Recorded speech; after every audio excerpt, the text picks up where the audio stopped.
Desde la Universidad Nacional Mayor de San Marcos, una vez más, nos encontramos en Escuela Peruana de Derecho Constitucional.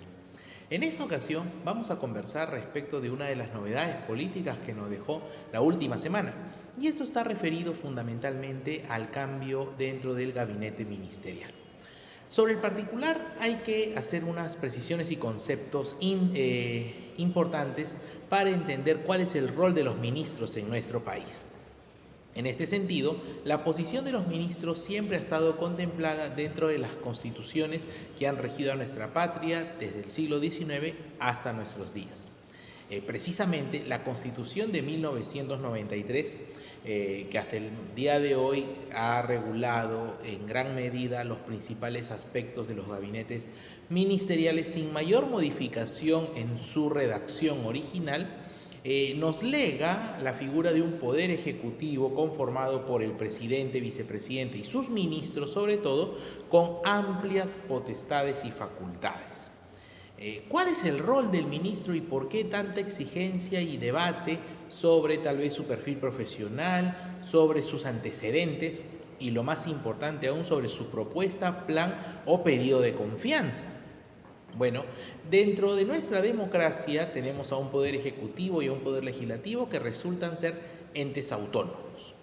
Como tal, estos no tienen por encima de ellos a ninguna otra autoridad, por lo que, siendo autónomos, entre ellos existe la figura de los pesos y contrapesos, es decir, facultades de control y fiscalización de parte del Congreso hacia el Ejecutivo, como también existe de parte de la Corte Suprema cuando juzga a las altas autoridades, y por supuesto también pueden intervenir allí el BCR, el Tribunal Constitucional, cuyos magistrados son designados por el Congreso, entre otras figuras. Ahora bien, es necesario precisar que en nuestro país lo que ha ocurrido en las últimas semanas ha sido una figura que se encuentra prevista dentro de la Constitución, y esto es el llamado voto de confianza.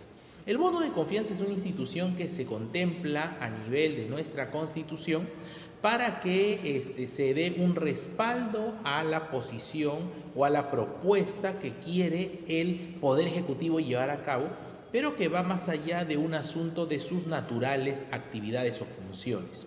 Consideramos que lo que hizo el gabinete del señor Fernando Zavala no fue un empleo adecuado de la figura del voto de confianza, pero sí esto contó con respaldo de la población en gran medida por la percepción que existe de parte del trabajo del Congreso, el cual tiene toda la potestad de controlar, pero como se reflexiona siempre, también es importante, no les haría daño, formular algunas propuestas o impulsos. Los controles, bienvenidos sean siempre y cuando sean responsables.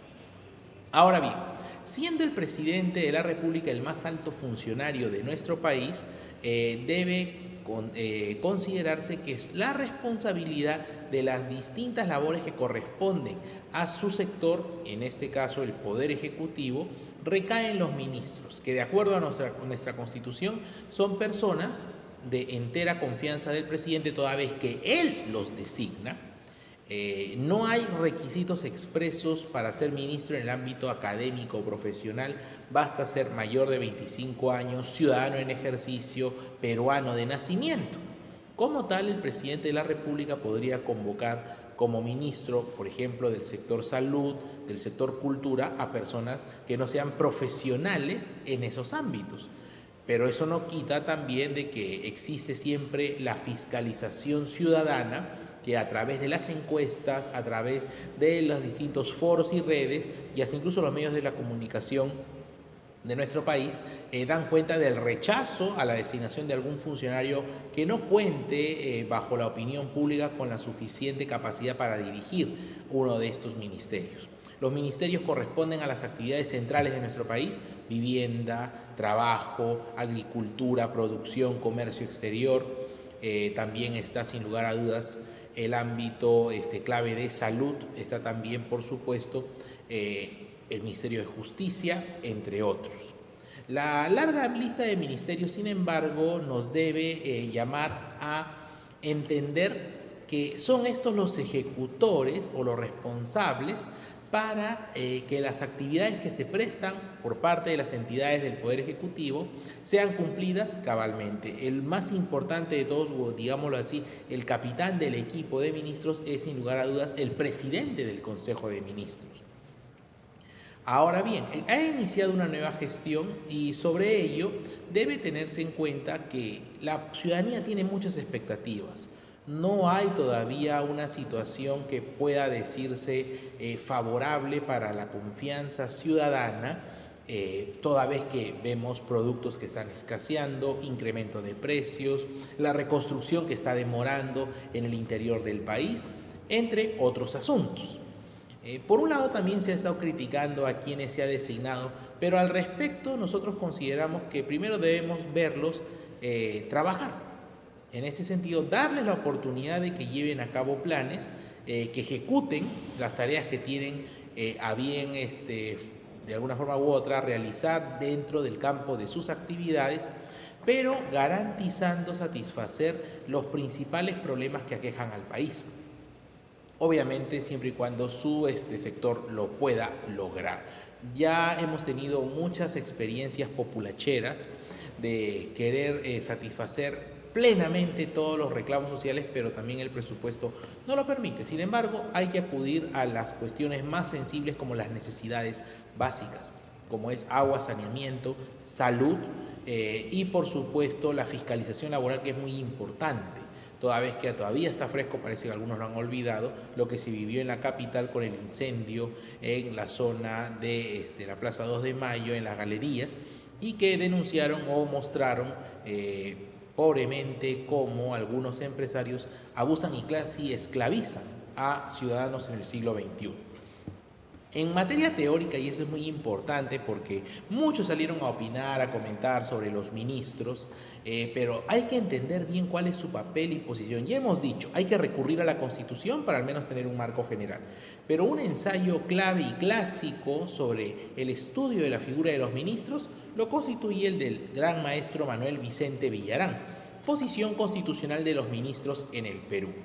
Si queremos conocer también un poco más de lo que se ha vivido a lo largo de los gabinetes que han estado frente a las tareas en nuestra República, hay un libro muy interesante que ha publicado la propia PCM, Historia de la Presidencia del Consejo de Ministros, que estuvo, una obra que estuvo a cargo de manera colectiva, entre otros, por el historiador constitucional Francisco Gálvez Montero. Ese libro se puede encontrar gratuitamente en internet, lo pueden descargar y tiene muchos detalles, mucha información que nos puede hacer repasar lo que ha ocurrido en el país con los ministros en algunos momentos y que parece que se puede repetir ahora, o da la apariencia. También hay que saber distinguir la paja del trigo. Por ejemplo, para muchos todavía está fresco, unas décadas atrás, la coalición APRA-1 en el Congreso y cómo ésta estuvo boicoteando el trabajo del presidente Belaúnde. Finalmente, exhortamos una vez más a estar atentos a lo que hagan los ministros, pero también confiar en que tomarán las mejores decisiones. Un profesional que se respeta, no creo yo que se arriesgue a perder el prestigio que se ha ganado con su continuo y leal desempeño por una cuestión política que podría marcarlo de por vida. Hay que tener presente, es lo más adecuado que el presidente convoque a las mejores mentes, y también eso tiene que permitir que el ciudadano confíe en el ministro que se convoca. Solo como un detalle quería invocar una figura muy curiosa que encontramos en esta edición del libro de Toribio Pacheco, escrito por Raúl Porras Barnechea, lo que fue el histórico gabinete de los talentos. Al respecto se nos dice: triunfante la revolución de 1865 y establecida la dictadura de Prado, este nombró el célebre gabinete de 1866, el más ilustre de nuestra historia. Lo integraban la austeridad de José Gálvez, la inteligencia de Pacheco, la habilidad financiera de Manuel Pardo, el civismo juvenil y fervoroso de Quimper y Tejeda. Pacheco, encargado de la cartera de Relaciones, volvía a ser por derecho indisputable el vocero del Perú ante la América y el mundo. Creo que no es complicado que las mejores mentes con vocación de servicio sean llamadas para integrarse a los ministerios, sea como ministros o como viceministros o como jefes a nivel de las diferentes direcciones. Estas mentes, si cumplen su rol histórico, entenderán que no se trata solo de ocupar un cargo y obtener un salario, sino de que gracias a sus conocimientos puedan ayudar en algo a resolver los distintos problemas de nuestro país. No todos, pero creo que muchos hemos solucionando algunos problemas que no solucionando nada. Nos vemos en una próxima edición. Gracias.